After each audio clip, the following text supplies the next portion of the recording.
RK రోజు మహిళలపై జరుగుతున్న దాడులపై ఇష్టం వచ్చినట్లు మాట్లాడడం మానుకోవాలని జనసేన వీర మహిళలు హెచ్చరించారు. ఏలూరు జిల్లా జనసేన వీర మహిళా కార్యదర్శి తేజస్విని, 1వ పట్టణ జనసేన సెక్రటరీ వీర మహిళ ప్రమీల మీడియాతో మాట్లాడారు.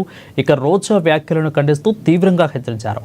వైసీపీ ప్రభుత్వం ఉన్నప్పుడు మీరు చేసిన అన్యాయాలు ఆకృతాలు గుర్తుకు రాలేదా అని నిలదీశారు. ఇక ఆ రోజు చంద్రబాబు కుటుంబం పైన, పవన్ కళ్యాణ్ కుటుంబం పైన మీరు చేసిన వ్యాఖ్యలను గుర్తుకులేవని ప్రశ్నించారు. ఏదైనా మాట్లాడేటప్పుడు ఒళ్ళు దగ్గర పెట్టుకో, రోజా కబర్దారంటూ తీవ్రంగా హెచ్చరించారు జనసేన వీర మహిళలు.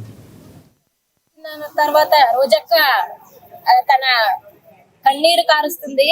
ఎందుకంటే అక్కడ ఉన్న ప్రజలు చిచ్చుగా ఓడించారు రోజక్కని. రోజక్క ఈ రోజు ఏడుస్తుంది, కడుపుకోత అంటుంది, పిల్లలు అంటుంది, ఆవిడకి ఇష్టం వచ్చినట్టు మాట్లాడుతుంది. ఏ పవన్ కళ్యాణ్ గారి పిల్లల్ని అన్నప్పుడు గుర్తు రాలేదా ఈ కన్నీరు?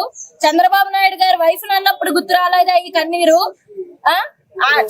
పవన్ కళ్యాణ్ గారి పిల్లలు, పసిపిల్లలు, ఆడపిల్లలు, వాళ్ళకి ఏమీ తెలియదు. ఆ పిల్లల్ని కూడా ట్రోల్ చేసినప్పుడు నువ్వు కనపడలేదా రోజక్క? ఖబర్దార్ రోజక్క, గుర్తు పెట్టుకో. ప్రజలు గుర్తు చెప్పారు, అయినా సరే నీకు బుద్ధి లేకుండా మాట్లాడుతున్నావు.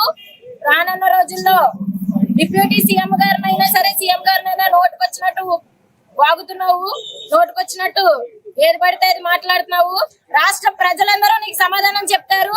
నాయకులే కాదు, వీర మహిళలే కాదు, రాష్ట్రంలో ఉన్న మహిళలందరూ కూడా ఖబర్దార్ రోజక్క.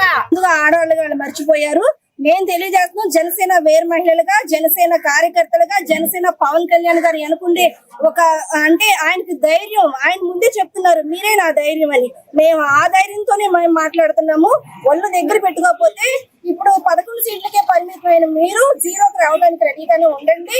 ఎందుకంటే అది తథ్యం జరిగి తీరుతుంది. పవన్ కళ్యాణ్ గారు ఏదైనా అన్నారు అని అంటే, ఒకసారి అన్నారు అని అంటే అది ఫిక్స్ అయిపోయిన విషయం. ఎందుకంటే ఈ శ్యామల అన్నది, ఈ రోజా అన్న అమ్మాయి ఇద్దరు కూడా